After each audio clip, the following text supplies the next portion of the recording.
तिरुवनंतपुरम के greenfield international cricket stadium में रविवार को जब तीसरे वनडे इंटरनेशनल में भारत की टीम उतरेगी तो उसकी नजर श्रीलंका के खिलाफ क्लीन स्वीप हासिल करना होगा, जबकि श्रीलंका की टीम चाहेगी कि कम से कम उसकी साख बच जाए। वैसे अगर हम कहें तो श्रीलंका का सुपड़ा साफ करना इतना आसान भी नहीं है। भारत को कुछ कमजोरियों पर काम करना है और यह देखना दिलचस्प होगा कि तीसरे वनडे इंटरनेशनल में भारतीय टीम उन कमियों को दूर करने का प्रयास करती है या कुछ नए खिलाड़ियों को टीम के 11 में शामिल करती है, चाहे वो सूर्य कुमार यादव हो, ईशान किशन हो या अर्शदीप सिंह हो। क्या इनको मौका मिलेगा? इन्हीं सब पर आज बातचीत करूंगा। नमस्कार, आप देख रहे हैं न्यूज बाइस्कोप और मैं हूं राकेश रंजन। रविवार को भारत और श्रीलंका के बीच तीसरा वनडे इंटरनेशनल खेला जाना है। भारत ने पहले ही सीरीज सील कर ली है और भारत ने पहला मैच जहां 67 रनों से जीता था, दूसरा मैच 40 गेंद रहते 4 विकेट से जीता है। जीत आपको आसान दिखती है कोलकाता में भी, लेकिन वो जीत उतनी आसान थी नहीं जितनी दिख रही है। वहां पर श्रीलंका ने एक फाइट दी थी भारतीय टीम को और वहां पर कुछ कमजोरियां भारतीय टीम की उभर कर सामने आई थी, जिसे वो तिरुवनंतपुरम में दूर करना चाहेगी। अगर हम बात करें और जो हाल के रिकॉर्ड्स और भारतीय टीम के प्रदर्शन पर नजर डालें तो हमने देखा है कि जहां भी गेंदबाजों को थोड़ी मदद हो या खिलाफ में क्वालिटी बॉलिंग हो तो इंडियन बैटर्स को परेशानी होती है, टॉप ऑर्डर को परेशानी होती है। कोलकाता में भी हमने देखा जहां पर बॉलर्स के लिए थोड़ी हेल्प थी तो वहां पर जो इंडिया का टॉप ऑर्डर है वो परेशानी में दिखा, चाहे वो रोहित शर्मा हो, शुभमन गिल हो, विराट कोहली हो, श्रेयस अय्यर हो।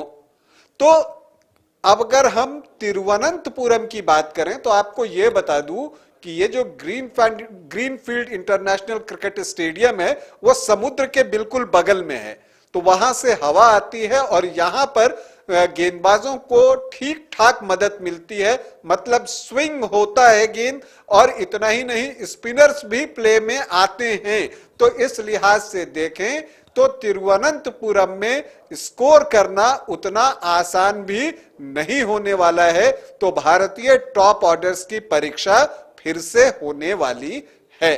तो जो पहली चीज जो है और जो कमजोरी की अगर हम बात करें तो भारतीय टीम को देखना होगा और यह समझना होगा कि क्वालिटी बॉलिंग के खिलाफ या बॉलर्स की मददगार पिच पर किस तरह से वो बल्लेबाजी करे और अपने विकेट भी बचाए और स्कोर भी करे।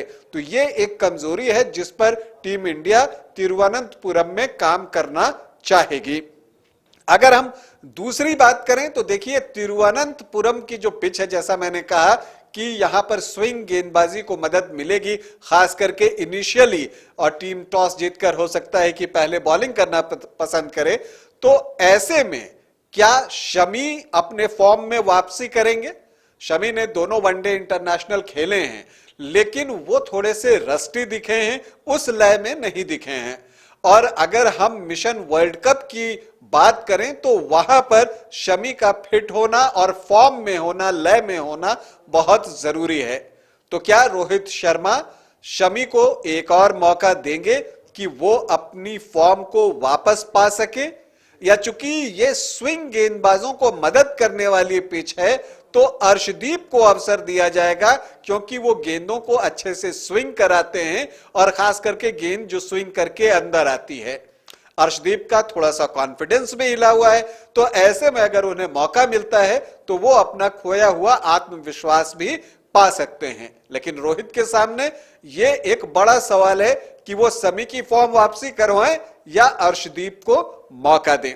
खैर, ये तो मैच के पहले ही पता चलेगा। अगर हम तीसरी बात करें तो जो एक सवाल है वो यही है कि क्या यंगस्टर्स को मौका मिलेगा? प्लेइंग 11 की मैं बात कर रहा हूं। सूर्य कुमार यादव दोनों ही वनडे इंटरनेशनल से बाहर रहे हैं, ईशान किशन की भी यही स्थिति है। तो क्या, चूंकि भारत सीरीज जीत चुका है, तो क्या वो ईशान किशन और सूर्य कुमार यादव को तीसरे वनडे इंटरनेशनल में खेलने का अवसर देगा, और अगर देगा तो किन की जगह देगा?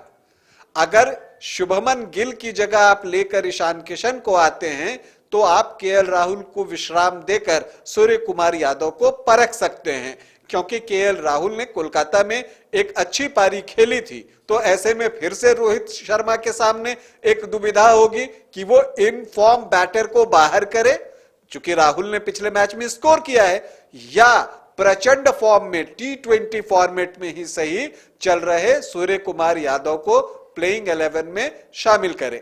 क्योंकि मुझे लगता है कि श्रेयस अय्यर को एक मौका तो और मिलना ही चाहिए, क्योंकि वो इस सीरीज में उस तरीके से रन नहीं बना पाए हैं जैसा वो बनाते रहे 2022 में। तो हो सकता है कि उन्हें सेटल होने का एक मौका और दिया जाए। तो ये बातें हो गई, और ये कुछ सवाल हैं जो भारतीय टीम के सामने हैं। अब देखना है रोहित शर्मा इस पर क्या फैसला लेते हैं।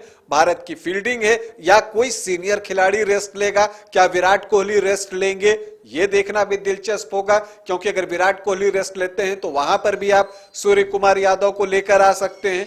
तो कुछ जो है चॉप एंड चेंज होते हैं या नहीं होते हैं, ये देखना दिलचस्प होगा, और सबकी नजर उस पर बनी हुई है। लेकिन आपको बता दूं कि तिरुवनंतपुरम में वो जो रनों का जो जश्न मनता है, जो रन की पार्टी होती है, वो शायद उतनी तगड़ी पार्टी ना हो सके, क्योंकि यहां पर गेंदबाजों के लिए भी विकेट से मदद होगी, और यहां पर बैटर्स के लिए एक चुनौती होगी कि वो मददगार पिच पर, जो कि गेंदबाजों की मददगार है, उस पर जो है अपना न सिर्फ टेम्परामेंट दिखाएं, टेक्निक दिखाएं, बल्कि कैसे वो इस पर इनोवेटिव तरीके से रन बना सकते हैं, ये भी देखना दिलचस्प होगा। लेकिन ये तय है कि भले ही ये डेड रबर है, लेकिन दोनों ही टीम जीत के लिए अपना सब कुछ झोंकने वाली है। क्यों? क्योंकि भारतीय टीम चाहेगी कि अगर मैं व्हाइट वॉश कर देता हूं श्रीलंका का, तो एक कॉन्फिडेंस बहुत बढ़ जाएगा, क्योंकि न्यूजीलैंड के खिलाफ भी ओडीआई सीरीज होने ही वाली है इसके बाद। तो उसके लिए एक मनोबल मिलेगा, क्योंकि न्यूजीलैंड ने पाकिस्तान को पराजित कर दिया है, तो वो बड़े मनोबल से आ रहा है। टीम इंडिया भी चाहेगी कि उसका भी मनोबल बढ़ा रहे और जीत के साथ वो न्यूजीलैंड सीरीज की ओर प्रस्थान करे। तो अब ये देखना है कि भारतीय टीम जीत चाहती है, दूसरी तरफ श्रीलंका चाहेगी कि दौरे का जो वो अंत है कम से कम जीत के साथ करे, ताकि उसकी साख बची रहे। तो एक दिलचस्प मुकाबले की उम्मीद हम कर रहे हैं गेंद और बल्ले के बीच। दोनों ही टीमों को हमारी शुभकामनाएं। अभी के लिए इतना ही, इजाजत दें, नमस्कार। वेलकम टू चाचा मामा दंगल।